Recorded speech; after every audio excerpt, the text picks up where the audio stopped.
है everyone YouTube पर मौजूद 33 क्लासेस पर मुश्तमिल सबसे आसान और बेहतरीन स्पोकन इंग्लिश कोर्स की ये है क्लास नंबर 22। अगर आप रेगुलर व्यूअर नहीं हैं तो आपको बताता चलो कि हर क्लास में तकरीबन 5 इंग्लिश के स्ट्रक्चर सिखाए जाते हैं जो आपकी इंग्लिश बोलचाल को आहिस्ता आहिस्ता इम्प्रूव करते जाते हैं। तो अब तक थोड़ा थोड़ा करके 21वीं क्लास तक हमने 82 स्ट्रक्चर्स को बहुत अच्छी तरह से सीख लिया है, उनकी प्रैक्टिस भी कर ली है। दोस्तों याद रहे, इंग्लिश बोलचाल सीखने के जदीद तरीकों में से एक तरीका इंग्लिश स्ट्रक्चर्स के थ्रू स्पोकन इंग्लिश सीखना है, जो कि हम आपको इस कोर्स में फॉलो करवा रहे हैं। ऑलराइट एवरीवन, क्लास की प्रैक्टिस आप हमें कमेंट्स में चेक करवा सकते हैं। और सेकेंडली, अगर आपने इस कोर्स की पहले कोई भी क्लास नहीं देखी तो मैं चाहूँगा कि आप क्लास नंबर 1 से इस कोर्स का आगाज़ करें, बाकायदा तौर पर तमाम क्लासेस की प्रैक्टिस करें और अपनी इंग्लिश को दिनों में इम्प्रूव करें। Okay everyone, let's begin today's lesson. अगर हम किसी चीज़ को किसी भी वजह से बर्दाश्त नहीं कर सकते, चाहे वो वजह छोटी हो या बड़ी हो, जैसे कि अगर हमें किसी चीज़ से नफ़रत है या हमें वो चीज़ नापसंद है या हमें किसी चीज़ से उकताहट है, वजह चाहे कोई भी हो, हमें सिंपली वो चीज़ बर्दाश्त नहीं है। तो ऐसी सिचुएशन में अगर हमें ये बात इंग्लिश में कहनी है तो उसके लिए हमारे पास ये स्ट्रक्चर मौजूद है। आई कांट स्टैंड, उसके बाद वो चीज़ जो हमें बर्दाश्त नहीं या वो एक्टिविटी जो हमें बर्दाश्त नहीं। दोस्तों एग्जाम्पल सेंटेंसेस से इस स्ट्रक्चर का बेहतर यूज़ करना सीखते हैं। मैं बेईमानी बर्दाश्त नहीं कर सकता। देखिए, सेंटेंस के इतने हिस्से का तो मतलब है कि बर्दाश्त नहीं कर सकता। आगे बर्दाश्त नहीं कर सकता क्या है? Dishonesty. Dishonesty, I can't stand dishonesty. मुझे इंटरनेट की कम स्पीड बर्दाश्त नहीं। I can't stand slow internet speeds. अब देखिए, I can't stand, उसके बाद वो चीज़ जो बर्दाश्त नहीं। I can't stand slow internet speeds. मुझे नज़रअंदाज होना बर्दाश्त नहीं। I can't stand being ignored. I can't stand being ignored. भरे मुँह बात करने वाले लोग मुझे अच्छे नहीं लगते। I can't stand people who talk with their mouth full. I can't stand people who talk with their mouth full. Structure number 2. इसमें कोई शक नहीं, बिलाशुबा। कहने की तो ज़रूरत ही नहीं, कहने की कोई बात ही नहीं। दोस्तों, जब किसी बात में कोई शक कोई शुबा ना हो तो हम ऐसी सिचुएशन को इंग्लिश में कहने के लिए ये वाला स्ट्रक्चर यूज़ कर सकते हैं। स्ट्रक्चर है जी, it goes without saying. It goes without saying, मेरे साथ साथ रिपीट करें, इट गोज़ विदाउट सेइंग। और उसके बाद वो बात जिसमें कोई शक नहीं है, जिसमें कोई शुबा नहीं, यानी वो एक जानी मानी बात है। जैसे अगर आप इन सेंटेंसेस को देखें, इसमें कोई शक नहीं कि ईमानदारी बहुत अहम है। इट गोज़ विदाउट सेइंग, देखिए इतनी बात तो हमारे पास ये पक्की है, मतलब आप इसको याद कर लें कि इसमें कोई शक नहीं। इतनी बात का मतलब क्या है? इसमें कोई शक नहीं। इट गोज़ विदाउट सेइंग, और उसके बाद दैट लगाकर आपने वो बात कहनी है जिसमें कोई शक नहीं है, बिलाशुबा। इस इतनी बात का मतलब क्या है? बिलाशुबा, ठीक है? Okay, it goes without saying that honesty is important. It goes without saying that honesty is important. इसमें कोई शक नहीं कि मेहनत का अजर ज़रूर मिलता है। It goes without saying that hard work page of.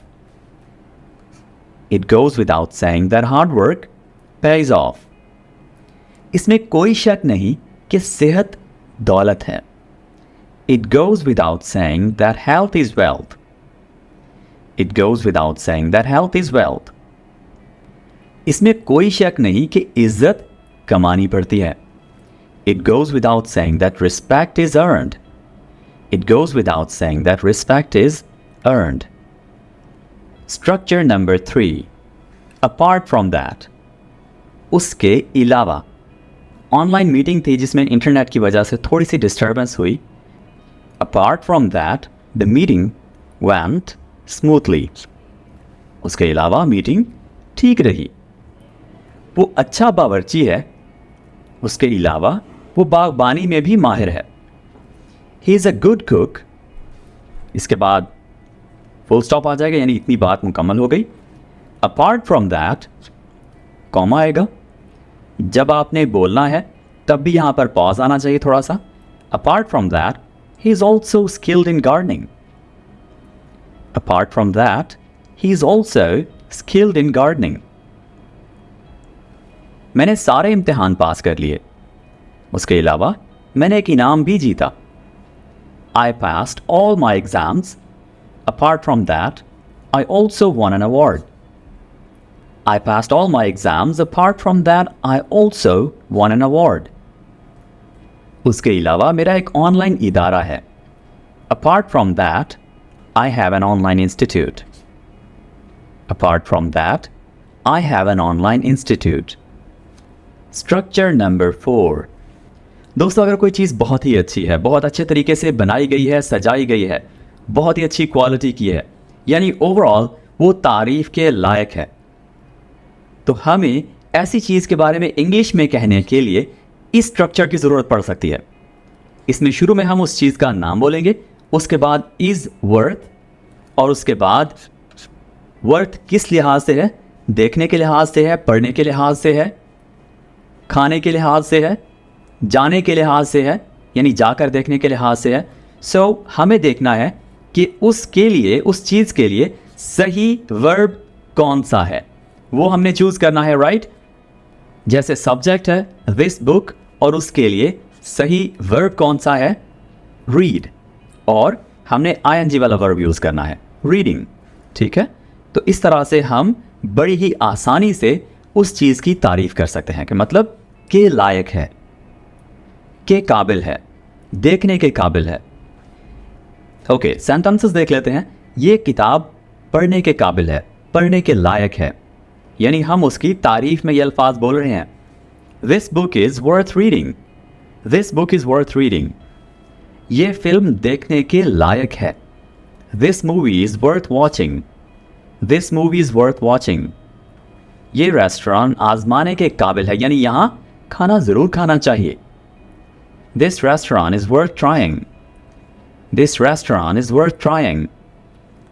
ये मंजर देखने के लायक है। This view is worth seeing. This view is worth seeing. अगर कहना हो किसी चीज़ के काबिल नहीं है, किसी चीज़ के लायक नहीं है, तो फिर हम कहेंगे isn't, ठीक है, यानी is not. This book isn't worth reading. This book isn't worth reading. The movie isn't worth watching. और अगर हमें किसी से पूछना हो कि क्या ये देखने के लायक है, तो is it worth watching, ठीक है। Is this book worth reading?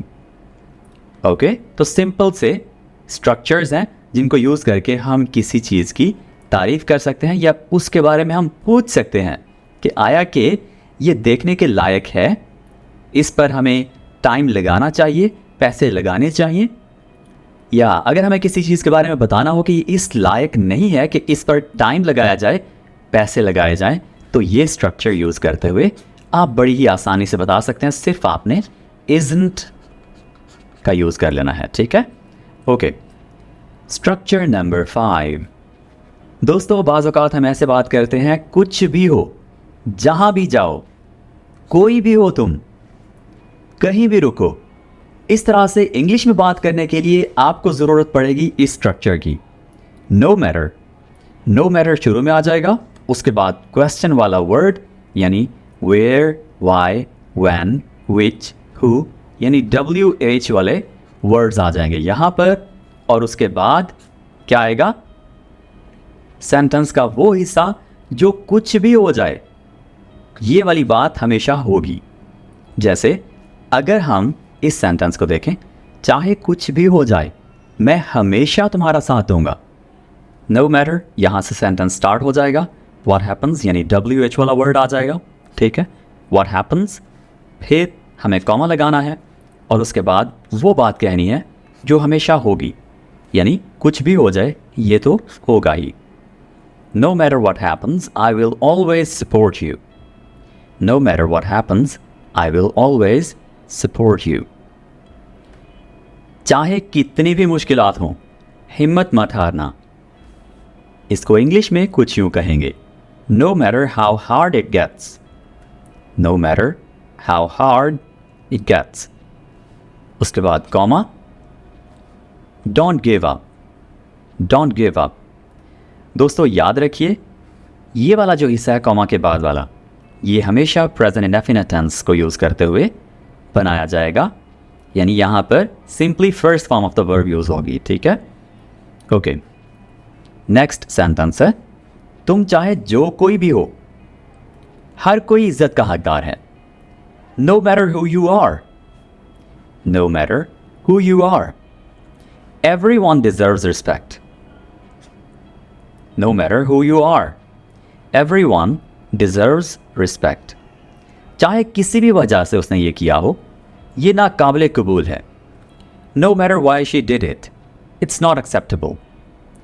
No matter why she did it, it's not acceptable.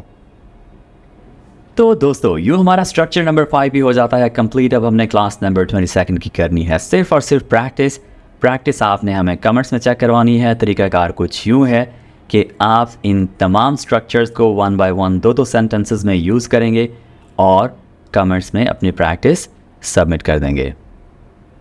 दोस्तों आपने ये हरगिज़ नहीं सोचना कि आपकी प्रैक्टिसेस चेक नहीं होंगी। अगर आप पहली वीडियोस को देखें, यानी क्लास नंबर 1 से ऑनवर्ड सारी क्लासेस के कमेंट्स चेक करें, तो आपको पता चल जाएगा कि वहाँ पर जितनी भी क्लासेस की प्रैक्टिसेस सबमिट की गई हैं सबको चेक किया गया है और जहाँ पर जिसकी जो मिस्टेक थी हाईलाइट की गई है। तो प्रैक्टिस लाजमी कीजिए, अपनी प्रैक्टिस से भी सीखें और दूसरों की प्रैक्टिसेस भी पढ़ें, उनसे भी सीखें। दोस्तों आज के लिए इतना ही, मिलते हैं अगली वीडियो के साथ बहुत जल्द। Take care, until next time.